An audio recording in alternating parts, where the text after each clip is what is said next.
랜의 운영에 대해서 설명을 드리겠습니다. 그 랜 환경의 특성을 좀 살펴보면은요, 아래 그렇게 이제 여러 가지 항목들이 나올 수가 있는데요. 그 항목들을 하나씩 훑어보면서 그 운영에 대해서, 운영의 특성에 대해서 말씀을 드리겠습니다. 그 데이터 고속 전송이라는 특성이 처음에 나타나 있습니다. 그래서 이 랜은 그 전에 있던 그런 어떤 네트워크에 비해서 비록 이제 로컬 에리어 네트워크 어떤 정해진 구성, 그 정해진 지역 안에서의 네트워크이지만 굉장히 빠른 속도의 그 데이터 전송을 제공을 했습니다. 그럼 이런 데이터 고속 전송은 어떤 영향을 미쳤냐면은 이제 뒤에서 또 나오지만 여러 가지 서버들 그 랜 안에서 그러니까 하나의 기업이나 하나의 뭐 대학이나 캠퍼스 안에서 이런 서버와 클라이언트 기능을 이용해서 여러 가지 서비스를 이용하는 그런 데 사용할 수 있도록 그런 환경을 제공을 했습니다. 두 번째는 이제 보수의 용이성입니다. 그 보수의 용이성은 앞에서 말씀드렸지만 어떤 우리가 네트워크를 확장하거나 또는 변경할 때 특별히 그 설정을 다시 해줄 필요가 없이 그대로 확장 또는 뭐 그 변경을 하면 되는 거죠. 그래서 그런 편리성이 있기 때문에 이 랜 운영이 여러 가지로 그 유리했습니다. 특히 이제 랜은 어떤 그 사설망이기 때문에 물론 이제 외부에서 도움을 받겠지만 자체적인 운영이 필요한 그러한 사설 네트워크이죠. 그러다 보니까 이런 유지 보수의 그 용이성이 굉장히 이제 중요한 요소로 작용을 했습니다. 또한 랜 운영이 이제 경제적으로도 여러 가지 그렇게 무리가 안 되기 때문에 우리가 이 랜이 굉장히 확대되는데 그리고 이 네트워크를 통한 여러 가지 컴퓨팅 아까 말씀드린 클라이언트 서버 컴퓨팅이라든가 뭐 서버를 여러 가지 다양한 서버를 사용하는 문제 그런 것들이 이제 가능하게 되었습니다. 다음으로 이제 대량의 데이터를 원격으로 처리. 그래서 앞에 이제 데이터 고속 전송 특성도 관련이 있고요. 그리고 계속 말씀드린 클라이언트 서버 시스템. 이 이제 나온 이유기도 합니다. 그래서 그 빠른 속도로 대량의 데이터를 그 랜 그 네트워크 안에서 빠르게 처리하고 전송할 수 있는 그러한 그 시스템들이 나타나게 되었습니다.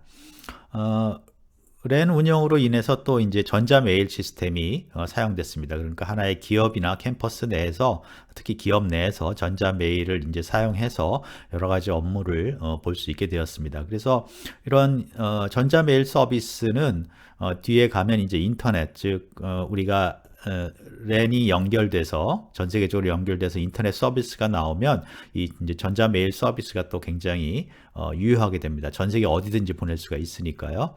그런데 이제 이 랜에 비해서 그 인터넷 서비스는 이제 더해서 전자메일 서비스에 더해서 뭐 웹 서비스라든가 그런 그 인터넷 특유의 서비스들이 나타나고 그게 굉장히 활성화되게 됩니다. 다음에 이제 데이터베이스 상호 이용 이것도 마찬가지로 클라이언트 서버 시스템에 의해서 원격 서버들이 있고 그 서버들이 이제 다른 부서라든가 다른 조직의 기업 내 다른 조직에서 쉽게 사용할 수 있도록 그렇게 제공하는 클라이언트 서버 시스템에 의해서 제공하는 그런 기능들을 랜이라는 게 있기 때문에 이 네트워크를 통해서 제공하도록 그렇게 되었습니다. 다음에 이제 병렬 처리는 어떤 일을 처리할 때 이렇게 서버 클라이언트라든가 여러 가지 네트워크상의 자료 송신을 통해서 병렬로 같이 처리할 수 있게 되는 그러한 현상도 일어났습니다.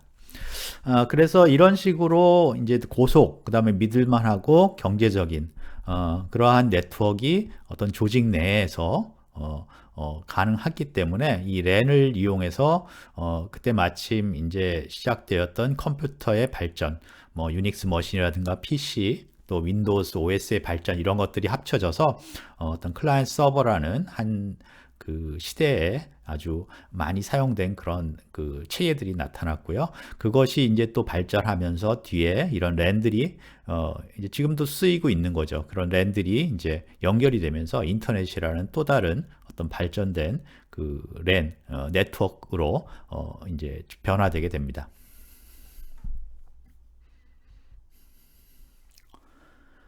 어, 랜의 분류가 있는데요. 랜은 이제 전송로 형상으로 분류를 할 수가 있습니다. 그래서 이 부분은 앞에 네트워크 기본에 대해서, 전산망 기본에 대해서 배울 때 이제 언급했던 내용입니다. 그래서 뭐 스타형, 뭐 성형이라고도 얘기도 하죠. 그 다음에 버스형, 링형 이렇게 이제 세 가지로 랜을 만들 수가 있습니다.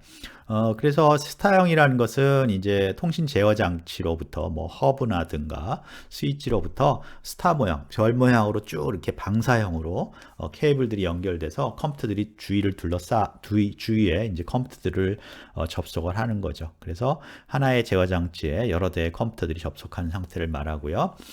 버스형은 이제 하나의 그 전송 대형, 그러니까 고속 전송로, 뭐 백본이라고 하는 전송로가 지나가고 거기서부터 이제 하나씩 분기가 되는 거죠. 그래서 이 분기에 이제 컴퓨터들이 이렇게 하나씩 연결이 돼서 가지처럼 연결이 돼서 이제 접속을 하는 게 버스형이고, 그 다음에 링형이라는 것은 이제 컴퓨터들이 링 형상으로, 그러니까 서로 연결된 링 형상으로 이제 돼 있고, 그 다음에 거기에 이제 뒤에서 또 설명을 드리겠지만 어떤 특별한 어떤 신호를, 토큰이라는 신호를 계속 그렇게 돌리면서 여러 가지 이제 네트워크 제어를 하는 그런 방식입니다.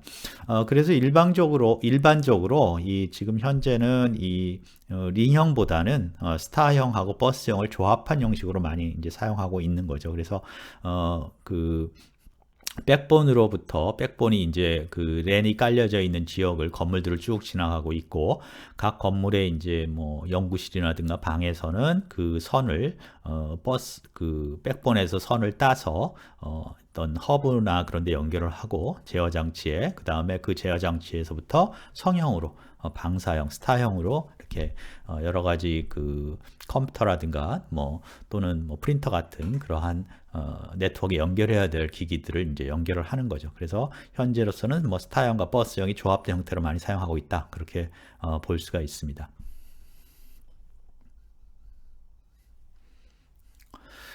우리가 이제 충돌 해결 방식인데요. 이 부분은 이제 그 네트워크상에, 랜상에 여러 개의 컴퓨터들이 연결되어 있을 때 이제 신호를 주고받게 됩니다. 그런데 어찌됐든 간에 이 이제 전류를 흘려서 신호를 보내기 때문에 하나의 전류에 동시에 신호를 보내는 순간 그 전류들이 이제 같이 흘러서 충돌, 즉 이제 신호를 확인할 수가 없게 되는 거죠. 그랬을 때 그러면 이제 어떤 식으로든지 그 해결을 해야 되는데, 주로 우리가 여기서 말하는 CSMA CD라는 형식을 이제 랜에서 우리가 따라서 하고 있습니다. 그래서 이 CSMA CD 방식을 보면 뭐 굉장히 단순합니다.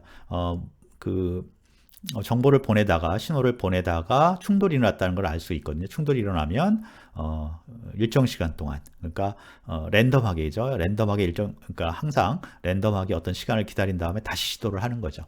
그래서 그렇게 하고, 또 만약에 그래서 또 충돌이 난다, 그러면 또 이제 랜덤하게 또 시간을 기다렸다가 다시 또 시도를 하고, 그런 식입니다. 어떻게 보면 굉장히 단순한데, 이것이 이제 그 랜이 우리가 관리하기가 쉽고, 그 다음에 이제 경제적이고, 그 다음에 또 이 랜의 어떤 그 확대라든가 변형이 쉽다라고 한 그런 이유이기도 합니다. 이게 어떻게 보면 효율적이고 단순한 프로토콜을 이용해서 문제를 해결했기 때문에 우리가 랜이 효율성이 있고, 그 다음에 오랫동안 사용되는 것 같습니다. 그래서 CSMA CD 방식을 한번 이제 자세히 살펴보면요, 데이터 통신을 할 때 이제 기본적인 원칙은 선착순입니다. 먼저 데이터를送신한 컴퓨터가 이제 우선권을 갖고 있는 거죠. 그래서 앞에서도 말씀드렸지만 랜 카드는 이제 그 회선, 즉 전산망에 이렇게 연결되어 있죠. 그래서 그 전선, 그 일종의 회로를 이렇게 잡고 있는데, 거기에 이제 내가 어떤 컴퓨터에서 신호를 보내기 시작하면 그 신호가 이제 지나가는 걸 다른 컴퓨터도 다 알고 있는 거죠. 그러면 다른 컴퓨터는 기다려야 되는 거죠. 먼저 누군가가 쓰고 있기 때문에. 그래서 먼저 데이터를 송신한 컴퓨터가 우선권을 갖고 있고요.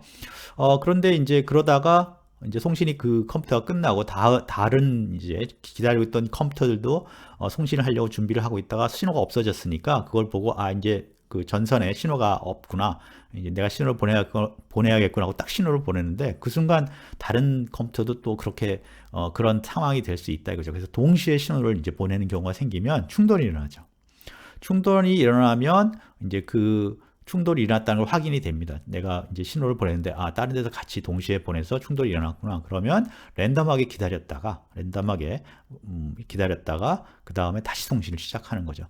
그래도 만약에 또 그런 충돌이 일어나면 또 랜덤하게 어떤 시간을 기다렸다가 다시 보내주고 그렇게 하는 방식입니다. 그래서 이제 여기서 충돌이 계속 일어나면 자꾸 이제 시간이 늦어지는 거죠. 내가 보내야 될 자료를 계속 못 보내고 있기 때문에 시간이 늦어지기 때문에 우리가 이제 많은 통신이 요청이 오면 그것들이 이제 충돌이 일어나고 그래서 그 송신 그 전송하는 시간이 많이 걸리게 되는 그런 이제 현상이 나타나게 됩니다.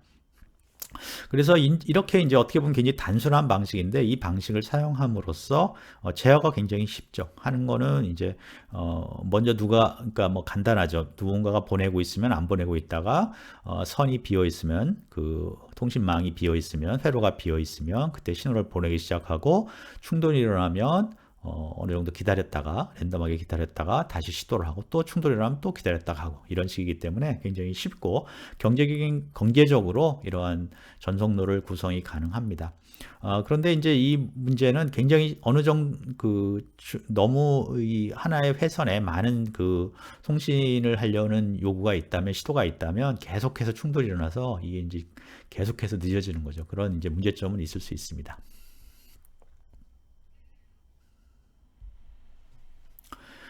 여기 이제 그림으로 이게 설명이 되어 있는데요. 이제 제일 위층에 있는 네트워크에 여러 대의 컴퓨터들이 연결되어 있습니다. 그리고 이게 이제 버스형으로 지금 연결이 되어 있네요. 그러면 1번에서는 그 첫 번째는 뭐냐면 그 컴퓨터가 지금 한 대의 컴퓨터가 신호를 보내려고 하고 있는데요. 전선을 이제 연결하고 있죠. 그 랜 카드를 통해서 그 회로 그러니까 통신망을 이렇게 잡고 있는 거죠. 그리고 그 안에 전기가 흐르는지를 지금 알 수가 있잖아요. 그러면 첫 번째 체크를 합니다. 그래서 지금 이제 아무 전기도 안 흐르니까 아무도 안 쓰고 있구나 그렇게 생각하고요.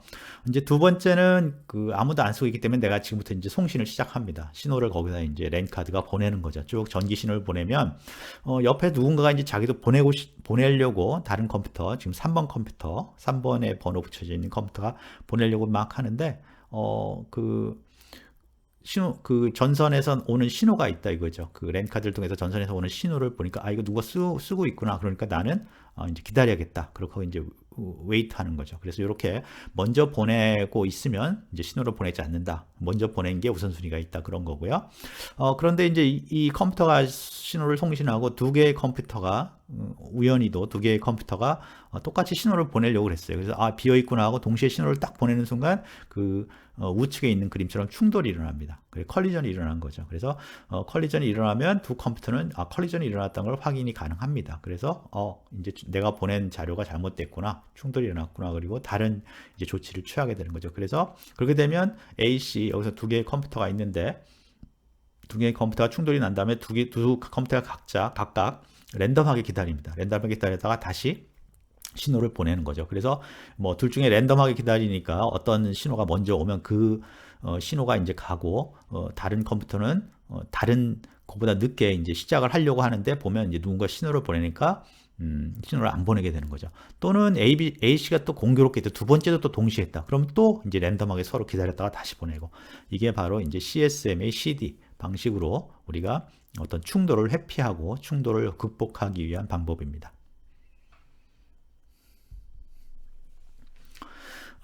CSMA CD 방식과 대비돼서 토큰 패싱이라는 방식도 있습니다. 이것도 아마 우리가 그 링형 그 네트워크 구조, 링형 전산망 구조에서 그 얘기를 좀 했었는데요.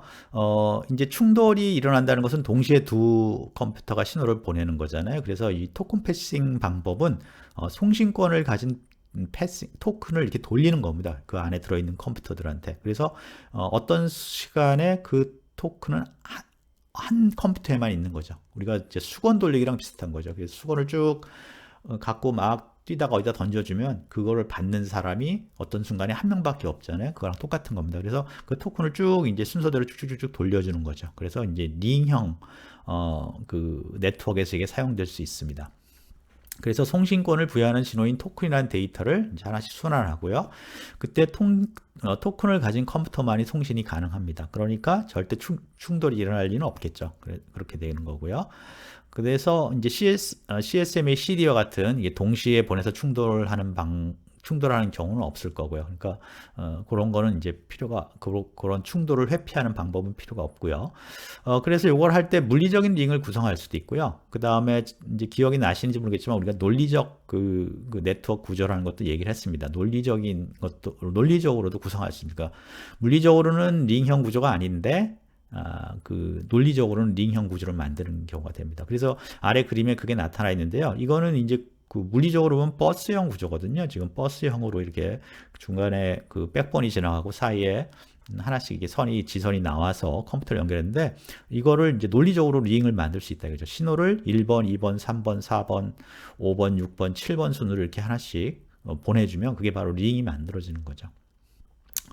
그런데 이 토큰 패싱 방법은 이제 구성하기도 힘들고 그 다음에 유지하는 것도 여러 가지 이제 어려운 점이 있어서 간단하게 쓸 수 있는 CSMA CD 방식을 우리가 많이 사용을 합니다.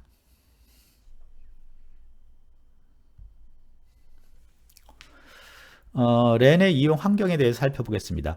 우리가 결과적으로 네트워크를 설치를 하는 것은 전산망을 설치하는 것은 그 위에 어떤 그것을 이용해서 뭔가를 하기 위해서 그러죠. 그래서 그럴 때 우리가 이제 네트워크가 설치되고 물리적 네트워크 있으면 거기에 어떤 서비스 응용을 한다 그렇게 얘기를 합니다. 그래서 여러 가지 서비스가 있는데 그 중에서 예를 들어서 뭐 메일 서비스 같은 게 있는 거죠. 그래서 네트워크를 깔아놓고 거기에다가 메일을 보낼 수 있는 프로그램, 메일을 받을 수 있는 프로그램을 만들어 놓으면 그리고 이제 주소체계 같은 걸 만들어 놓으면 그 네트워크를 사용하는 사람들이 메일을 주고받을 수 있죠. 그래서 메일 서비스가 가능한 거죠. 그렇게 이제 우리가 어떤 네트워크가 만들어지면 또는 네트워크를 만드는 이유는 그걸 이용해서 어떤 서비스를 만들어서 그거 사용하기 위해서입니다. 그래서 그런 이제 서비스 측면에서 한번 생각해 보면 우리가 이제 공장이나 사무실 환경으로 크게 나눌 수 있습니다. 물론 이제 다른 랜 환경도 있지만 그러면 굉장히 그 서비스가 조금씩 달라집니다. 그리고 이제 나중에 이 서비스를 잘 보시면 이것들이 이제 또 다른 네트워크, 예를 들어서 인터넷을 뒤에 배울 텐데요. 인터넷에서는 또 인터넷 특성이 있기 때문에 그 서비스가 좀 달라집니다. 예를 들어서 가장 대표적인 게 웹 서비스 같은 거거든요. 웹 서비스는 랜에서는 크게 필요 없는, 랜에서는 이런 로컬 에리어 네트워크에서는 크게 그 유용성이 없는 그런 겁니다. 그런데 그 인터넷에서는 굉장히 유용한 거죠. 그래서 그런 식으로 어떤 네트워크에는 네트워크 고유의 네트워크가 어떤 뭐 일종의 존재 이유라고 그럴까요? 그러한 어떤 서비스들이 필요하다. 그래서 그 서비스를 위해서 네트워크를 이제 설치를 하는 것이다. 그렇게 이제 좀 이해를 하면 좋을 것 같고요. 그래서 이제 공장에서 만약에 어떤 공장에 랜을 깔았다. 그러면 그 공장에 필요한 그런 서비스들이 있을 것 같습니다. 그래서 거기 나와 있는 것처럼 첫 번째는 자동 제어. 그러니까 제조 설비 공정, 로봇 제어, 뭐 리얼타임 컨트롤 그런 것들이 이제 가능한 거죠. 그래서 제조 설비들이 쭉 있을 텐데 그걸 네트워크를 통해서 우리가 제어하고 싶다. 그럴 경우가 많이 있겠죠. 그러면 그 랜 같은 그 믿을만하고 그 다음에 빠르고 그 다음에 좀 이렇게 구조 변경이 쉬운 그러한 네트워크가 필요하겠죠. 그래서 이제 공장에 랜을 많이 깐다. 그렇게 보면 됩니다. 그래서 제조 설비 또는 공정, 그다음에 로봇 같은 것들을 이제 랜을 통해서 프로그램을 보내서 제어를 한다든가 신호를 보내서 제어를 하는 거죠. 그래서 제어 대상으로 보면 PC, 여기서 말하는 PC는 이제 프로그래밍 컨트롤러로 해서 우리가 이제 PLC라고 보통 얘기를 하는데요. 어떤 그 보드가 있고 그걸 프로그램을 해서 우리가 제어를 어떤 기계들의 동작 순서 같은 걸 제어를 할 수 있는 그러한 일종의 뭐 전자장치 그렇게 말할 수가 있습니다. 그래서 PC 또는 산업용 로봇, 그래서 로봇에 우리가 이제 필요한 프로그램을 그 공정에 맞도록 필요한 프로그램을 랜으로 전송해서 실행을 시킨다든지 또는 로봇의 뭐 제어를 정지라든가 실행이라든가 여러 가지 제어를 한다든가 그런 게 있고요.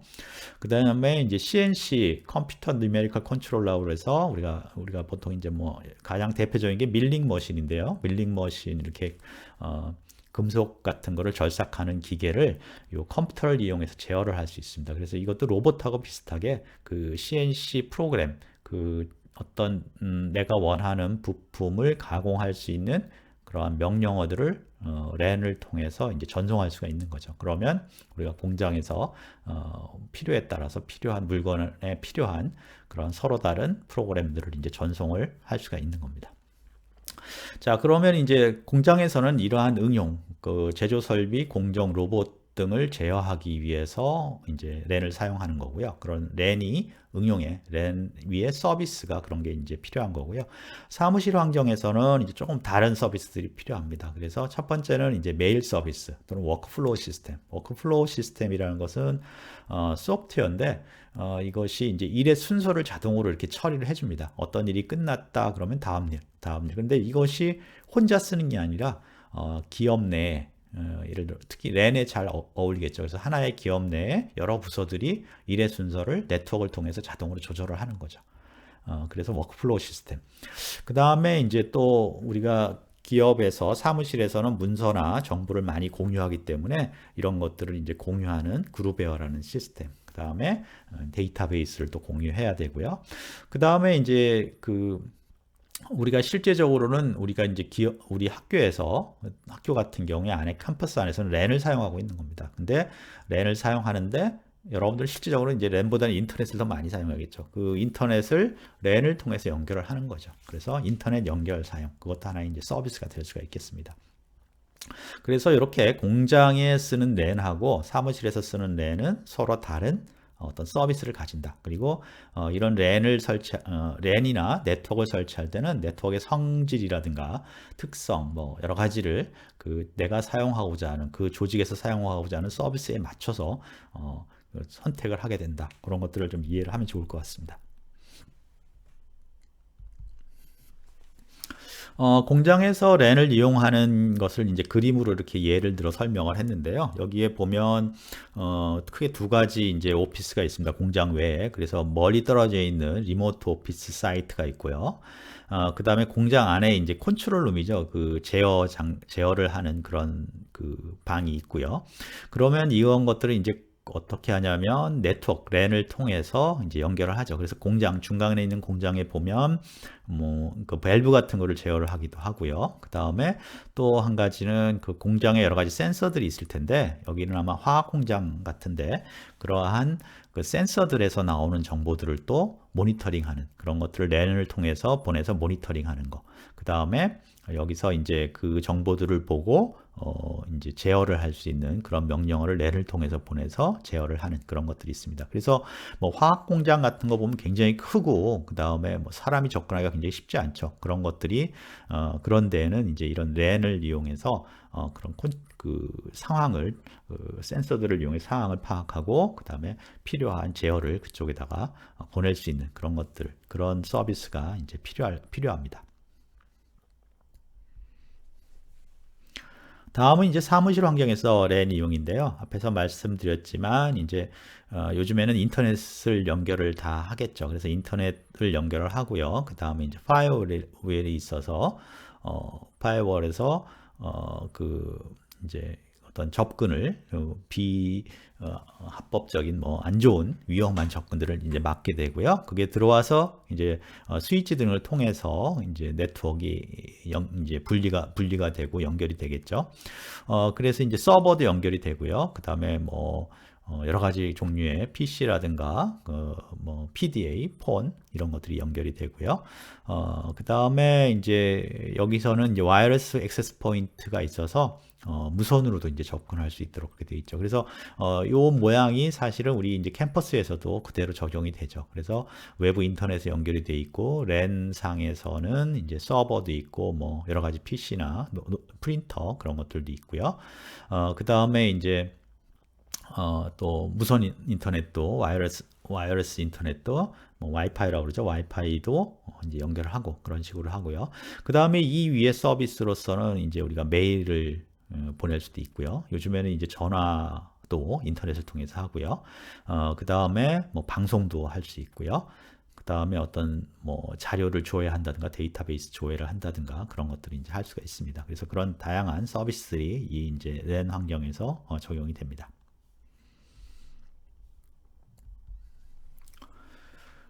이제 랜의 진보에 대해서 이제 얘기를 하는데요. 이 진보라는 건 뭐 큰 건 아니고, 랜을 어떻게 좀 더, 이제 더 발전되게 사용할 거냐 하는 것입니다. 그래서 한 두 가지 정도 얘기가 되는데요. 하나는 밴이라는 겁니다. Value Added Network. 그래서, Value Added Network은 뭐냐면, 이제 통신의 선을 깔아놓고, 이제 랜을 깔아놓는 거죠.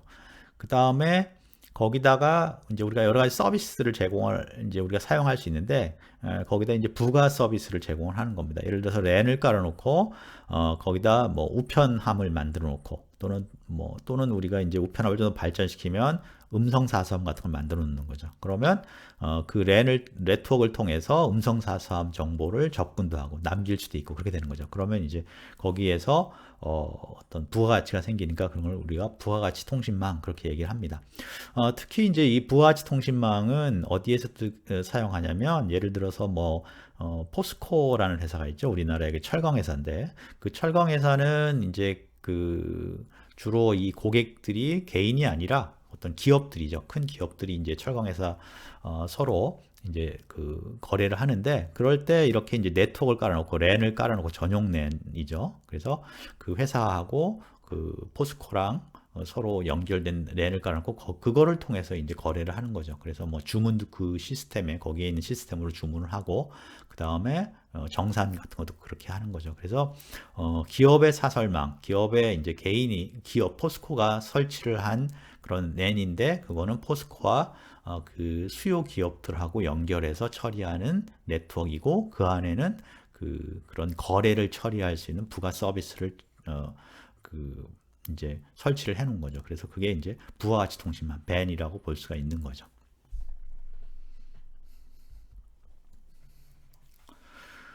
다음으로 이제 두 번째는 종합정보통신망, 뭐 Integrated Service Digital Network, 그래서 ISDN이라는 겁니다. 그래서 이 ISDN은 이미 사실 우리가 이제 거의 이게 이루어졌다고 볼 수 있는데요. 기본적인 생각은 뭐냐면 이제 그 이전에는 우리가 이제 네트워크에 그 어떻게 보면 통신하는 방법도 여러 가지가 있었고 그다음에 통신 회선도 여러 가지가 있었습니다. 그래서 뭐 어떤 얘기냐면 예를 들어 전화는 전화선이 따로 아날로그 전화선이 따로 있었고 팩스도 이제 전화선을 이용해야 됐고 인터넷은 또 뭐 랜이나 이런 디지털 네트워크를 사용했고요. 그다음에 그 방송 같은 거는 또 그 공중파 뭐 우리가 라디오파를 사용하는 거죠. 뭐 AM, FM 그다음에 뭐 UH 뭐 텔레비전 방송 그런 것들을 사용해서 그런 게 다 흩어져 있었죠. 그러니까 기기도 다르고 다 그러는데 이 종합정보통신망은 디지털로 전부 다 그런 걸 바꾼 다음에 그거를 하나의 선으로 디지털 네트워크로 다 통합하자 하는 게 바로 종합정보통신망입니다. 그래서 이걸 하기 위해서는 모든 그러한 아까 말씀드린 어떤 방송, 통신 이런 것들이 디지털화해야 되는 거죠. 그리고 그게 이미 이제 이루어졌습니다. 그래서 기존에 이제 텔레비전을 라디오 방송 공중파라고 그러죠. 공중파로 봤던 거를 전부 다 요즘 어떻습니까? 디지털로 바꿔서 IPTV로 바꾸죠. 그 다음에 옛날에는 그걸 또 이제 따로 유선 TV라고 해서 선을 다시 깔았는데 그걸 또 어떻게 해요? 그렇게 안 깔고 그냥 인터넷 선으로 똑같이 사용하죠. 그러다 보니까 이제 TV라는 걸 똑같이 텔레비전이라는 걸 똑같이 사용하는데 그 채널이 뭐 굉장히 많아지는 거죠. 그 다음에 주문용 오디오가 가능해지고 그러니까 그런 미디어들이 통신 매체, 통신 그 응용들이 디지털로 다 바꾸면서 통합이 되면서 그냥 통합만 되는 게 아니라 그런 식으로 이제 개선이 되고 확장이 되고 어떻게 보면 혁신이 일어나는 거죠. 음성도 마찬가지죠. 음성도 옛날에는 아날로그를 했는데 전부 다 디지털로 바꿔버렸고 그 다음에 뭐 디지털은 디지털이고 그래서 그런 게 또 그러면 모여서 어떻게 보면 서로 그 융합이 일어나기도 하고 예를 들어서 화상으로 우리가 보면서 통화를 할 수 있다. 그런 것도 이제 가능하죠. 그래서 그런 식으로 각종 서비스별로 별도망을 구성하고 있는 그런 것들이 비경제적이고 그걸 유지하기 굉장히 어려운데 그거를 디지털로 바꾼 다음에 하나의 네트워크에 통합하겠다. 그게 ISDN입니다. 그래서 디지털 기술을 전제로 가입자 단말기를 이뤄낸다. 그러니까 우리가 스마트폰 하나만 있으면 이제는 전화도 하고 라디오도 듣고 TV도 보고 뭐든지 할 수 있잖아요. 그런 식으로 단일화할 수 있는 거죠. 그래서 통신망을 디지털화함으로써 모든 서비스를 일괄 처리할 수 있고 또 정보 처리, 수송, 그 다음에 그런 것들을 또 융합해서 효율적으로 새로운 어떤 미디어를 만들 수 있는 거죠. 그래서 우리가 이런 ISDN은 아날로그 방식의 교환 또는 전송료를 모두 디지털 방식으로 바꾸고 그 다음에 여러 가지 그 뭐 라디오 방송, 그 다음에 전화, 아날로그 전화, 그런 여러 가지, 중복된 그런 통신망을 하나로 묶어서 일관되게 처리할 수 있고, 그 다음에 이제 디지털망 자체 그렇게 통합되다 보니까 어떤 디지털망 자체만 굉장히 강하고 빠르게 처리함으로써 우리가 이제 훨씬 그 대용량 안에 모든 정보를 다 모든 종류의 정보를 다 넣어서 디지털로 처리하고 그것들 융합하는 그런 게 가능하게 됩니다. 그래서 이게 하나의 방향이고 이제 그런 식으로 구현이 되고 있는데 이런 디지털로 바꿔서 통합하는 이런 정보통신망이 ISDN이라고 볼 수가 있습니다. 그래서 랜은 그런 ISDN을 만드는 아주 중요한 요소가 되는 그런 네트워크입니다.